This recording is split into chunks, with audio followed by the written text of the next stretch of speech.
Uma após outra, as leis da física foram reformuladas e as teorias sobre a própria vida revisadas. Enquanto a ciência e a tecnologia mudam radicalmente nossas vidas para melhor e para pior, lembramos mais uma vez que na sabedoria também se encontra o desgosto. A caminho do futuro, neste episódio de A Tradição Ocidental.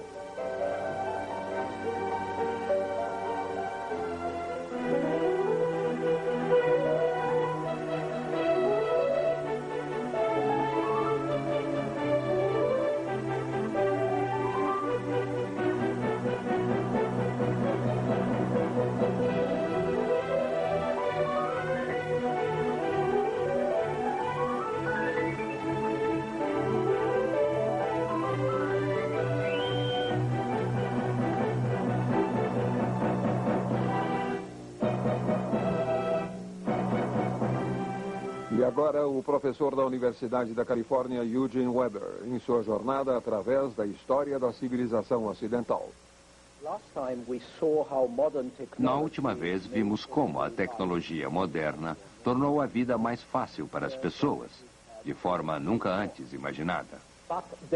Mas houve outra revolução ainda maior no século XX.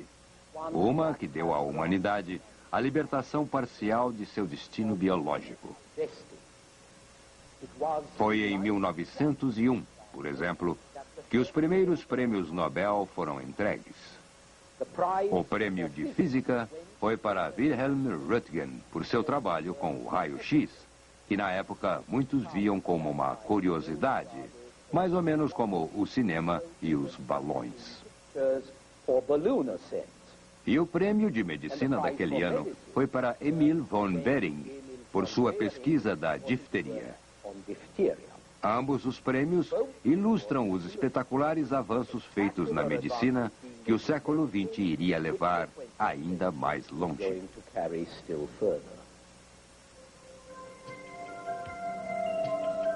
Em 1899, 100 mil pessoas somente na Inglaterra e Gales morreram de doenças infecciosas. Mas em nosso século, a vacinação, inoculação, medicina preventiva e higiene preventiva tornariam tais problemas obsoletos. A tuberculose foi controlada. A varíola eliminada, essa velha inimiga da humanidade. 200 anos atrás, 9 em cada 10 europeus contraíam varíola. 1 em cada 7 morria por consequência.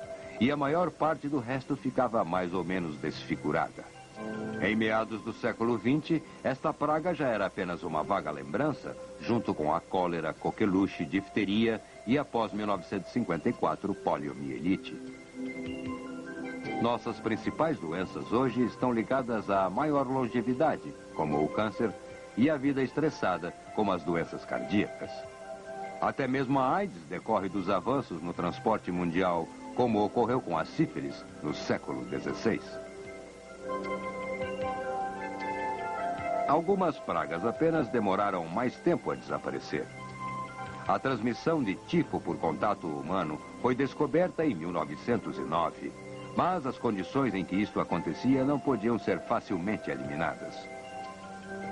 Durante a Primeira Grande Guerra, por exemplo, a maior parte das mortes entre sérvios não ocorreu nas batalhas, mas sim pelo tifo. Entre 1917 e 1921, a doença atingiu cerca de 25 milhões de pessoas nos territórios soviéticos e causou 3 milhões de mortes. Com a recessão da fome, miséria e sujeira, o tifo retrocedeu. A luta contra as doenças estava passando a uma luta contra as condições que forneceriam doenças, as águas paradas, mosquitos, desnutrição e sujeira. Mas a luta também foi auxiliada pelo desenvolvimento de drogas, soros e antibióticos cada vez mais eficazes, todos acelerados pelas 2 guerras mundiais.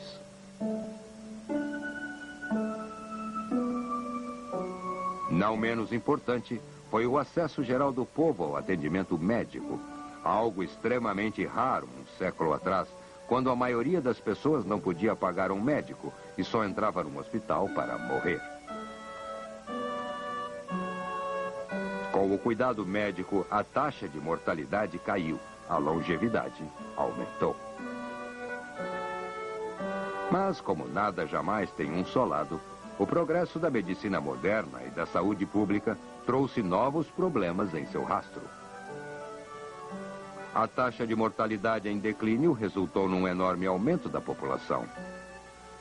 Apesar do dramático crescimento na produção agrícola mundial, devido em grande parte a fertilizantes sintéticos nitrogenados, criados por um químico alemão em 1910, não havia comida suficiente para alimentar tantas pessoas.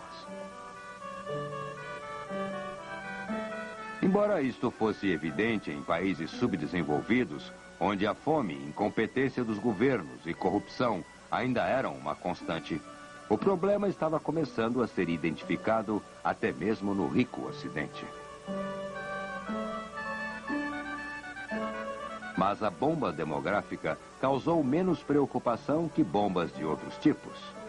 O verão de 1945 trouxe as primeiras explosões de dispositivos atômicos que liberavam enorme poder, fosse por bem ou por mal. Como sempre acelerado pela guerra, isto ocorreu como o ápice de uma pesquisa em física que já ocorria desde o início do século na Europa.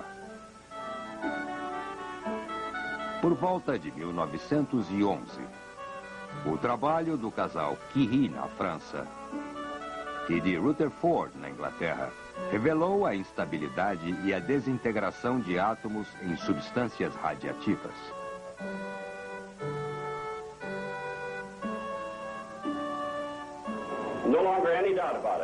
Não há mais dúvidas sobre isso. O urânio está se dividindo em duas grandes partes e cada uma delas quase 100 milhões de electrovolts. Os átomos antes eram considerados como a base sólida e indivisível do mundo material. Agora podiam ser divididos, liberando energia como consequência. Era um princípio fundamental das teorias clássicas que a luz, energia e matéria eram ao mesmo tempo entidades contínuas e separadas. Mas as pesquisas na Alemanha, Dinamarca, Suíça e Itália sugeriam que quando os corpos emitem luz, na verdade irradiam uma energia que pulsa em medidas infinitesimais, em quanta, proporcionais à frequência de uma radiação intermitente. Uma após outra, as sólidas noções que serviam de base para a ciência começaram a ruir. Uma nova física trazia novas hipóteses sobre a estrutura do universo, a matéria e a percepção. O cubismo de Picasso e o surrealismo de Dalí refletiam isso na pintura e escultura. O enfoque de Freud sobre o inconsciente configurou-se na livre associação dos surrealistas e na aparente incoerência deliberada de alguém como James Joyce na literatura. Os princípios matemáticos de Isaac Newton, o racionalismo, o determinismo mecânico dos últimos 300 anos estavam sendo transformados em um novo relativismo. Em 1905, a teoria de Albert Einstein sobre a relatividade especial sugeria que nem o tempo nem o espaço eram absolutos. Não existiam mais absolutos. Em 1915, a teoria geral de Einstein sobre a relatividade apresentou a matéria como apenas mais uma forma de energia. E o componente básico da matéria, o átomo, um minúsculo composto de energia comprimida, podia transformar-se em luz ou calor, ou ambos. Mas esta transformação de matéria em energia, que Rutherford chamou de nova alquimia, poderia ser ativada com o bombardeio dos átomos por partículas menores, subatômicas. Em 1932, o primeiro ciclotron foi construído para acelerar o bombardeio. E também descobriu-se que, no caso dos átomos de certos elementos, como o urânio, A desintegração era acompanhada por uma reação em cadeia que produzia uma intensa emissão de energia, a qual podia ser controlada em um reator nuclear ou contida em uma bomba.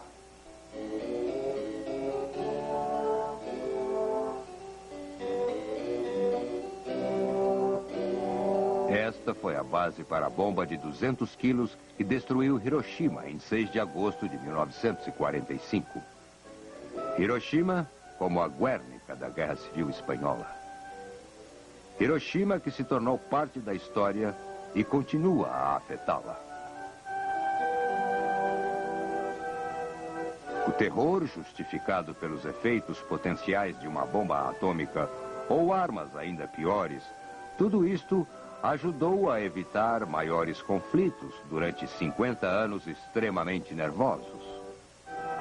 Mas isso também produziu ansiedade e culpa universal sobre a capacidade do homem de destruir a humanidade e, mais especificamente, sobre os perigos da ciência e da tecnologia.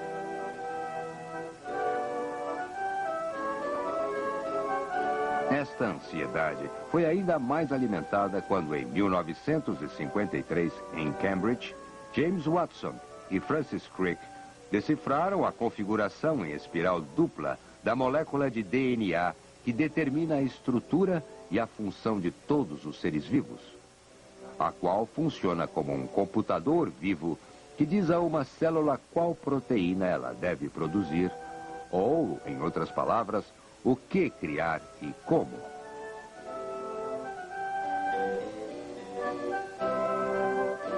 Em 1972, a teoria foi aplicada quando os cientistas na Califórnia conseguiram dividir e recombinar o DNA e usá-lo para um fim específico.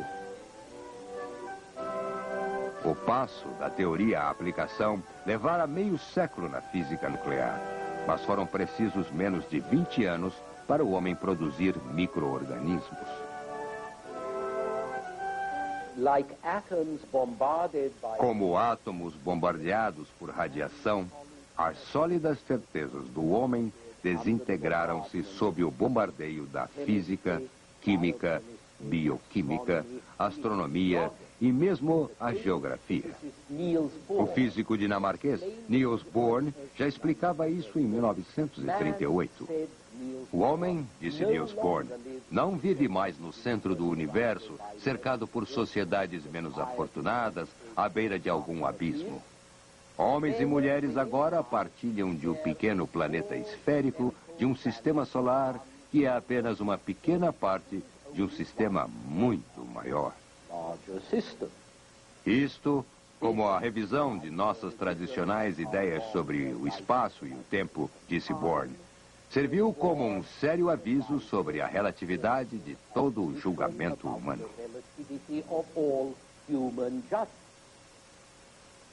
Assim, o que temos aqui é uma repetição contemporânea da Revolução de Copérnico 300 anos atrás. E a ansiedade que foi ressaltada pelo grande acadêmico de St. Paul, John Donne, no século XVII. A nossa ansiedade que podemos ouvir. Donne reclamou. A todos que duvidam, essa nova filosofia clama. Está bem apagado o elemento da chama. Perdidos estão o sol e a terra. Nenhum homem saberá. A direção para tal busca não encontrará. Homens confessam. O mundo foi-se com o vento. Quando nos planetas do firmamento, eles buscam o que é novidade, mas descobrem nova irrealidade para o bem de seu átomo. Tudo está em pedaços, sem coerência, sem origem e sem relação. Donne disse isso em 1611 e poderia ser dito atualmente, mas ele rimou, o que a poesia não faz hoje em dia. De qualquer forma, aqui estamos no século XX, com muitas pessoas solitárias num mundo sem Deus.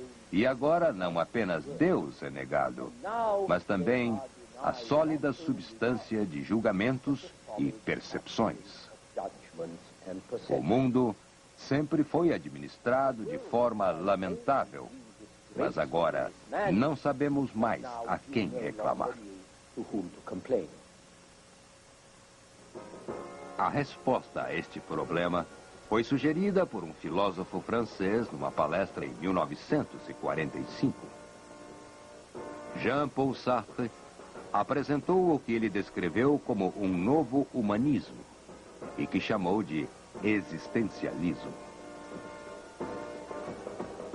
Condenado à liberdade e à solidão, o homem de Sartre descobre que sua condição só pode ser transcendida por si mesmo, à medida que ele dá à vida, aos eventos e, acima de tudo, a si mesmo, um significado que ele deve extrair de seus próprios recursos. Observando um mundo no qual ele não encontra nem fé, nem valores normativos, Sartre rejeita o desespero em favor de uma afirmação que nasce do próprio desespero, mas levando à escolha, à ação, à criação de seu próprio destino. É claro que numa época de modas descartáveis, até mesmo filosofias são criadas com poder de autodestruição. Quase ninguém mais pensa no existencialismo, mas ele reflete a prática, se não o princípio de nossos tempos. Certamente, mesmo que ele não goste, o homem continua a recriar seu destino em ritmo acelerado. Um exemplo disto é o computador, que é simplesmente uma calculadora veloz, com memória eletrônica.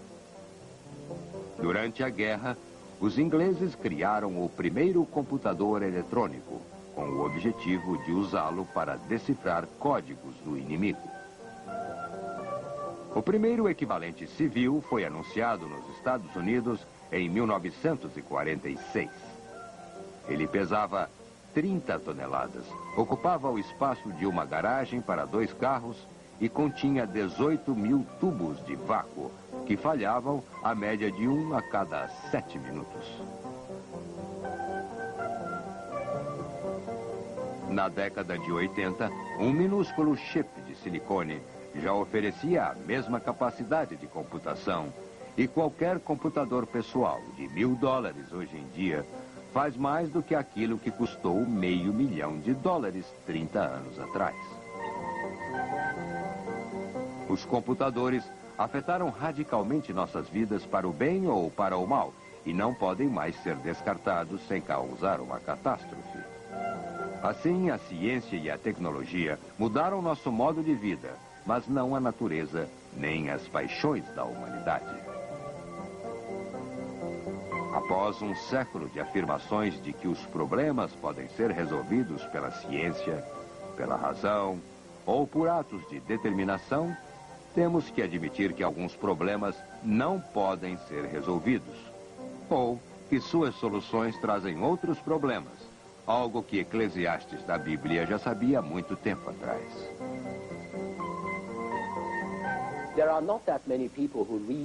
Não há muitas pessoas lendo a Bíblia hoje em dia, o que é a epítome da sabedoria, violência, altas aspirações e grandes realizações da humanidade. Então, não sei quantos de vocês já leram Eclesiastes, mas o pregador diz o seguinte: porque na muita sabedoria há muito enfado. O que aumenta o conhecimento, aumenta a tristeza. Pois quem sabe o que é bom para o homem nesta vida? Quem pode dizer o que estará atrás dele abaixo do sol? Então, no 3º século antes de Cristo, o sábio hebreu sugere que tudo é vaidade e vexação do espírito. E tenho certeza de que ele não foi o primeiro a dizê-lo. Algumas coisas mudaram, outras não mudaram em nada. Mas se ainda não sabemos para onde iremos, pelo menos enfrentamos nossa vicissitude, a vicissitude humana, em conforto muito maior do que Eclesiastes conheceu. E isso é uma ajuda. Quanto à tradição ocidental, se você analisar as coisas como nós a vemos, o fator mais marcante da tradição ocidental é que não há só uma, e sim várias. Ela inclui totalitarismo e individualismo, iniciativa pessoal e centralização, obediência e revolta, crença e indagação, inércia e empreendimento, conflito e reconciliação. É isso que faz nossa cultura. Aquilo que torna nossa cultura tão provocante, tão acessível a qualquer tipo de referência. São as páginas amarelas da conduta humana, dos valores humanos. Mas creio que haja duas constantes infalíveis. Uma delas é a curiosidade. A missão que leva alguns de nós a indagar, a buscar mais do que os outros. E a outra é a ambição, que leva alguns de nós a esforços maiores e a realizar mais. E se você pensar bem, nosso santo padroeiro é Prometeu, da mitologia grega, que roubou o fogo dos deuses. É com esta nota que encerro, dando a vocês alguns trechos de Wordsworth. Ainda voa a corrente e eternamente voará. A forma permanece. A função jamais morrerá. Enquanto nós, os bravos, os poderosos e os sábios, nós homens, que na aurora da juventude desafiamos os elementos, devemos desaparecer. Que assim seja. Já basta que o produto de nossas mãos tenha o poder de agir, de servir à hora futura e de viver.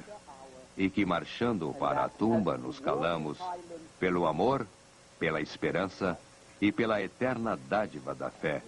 Sentimos que somos ainda maiores do que pensamos.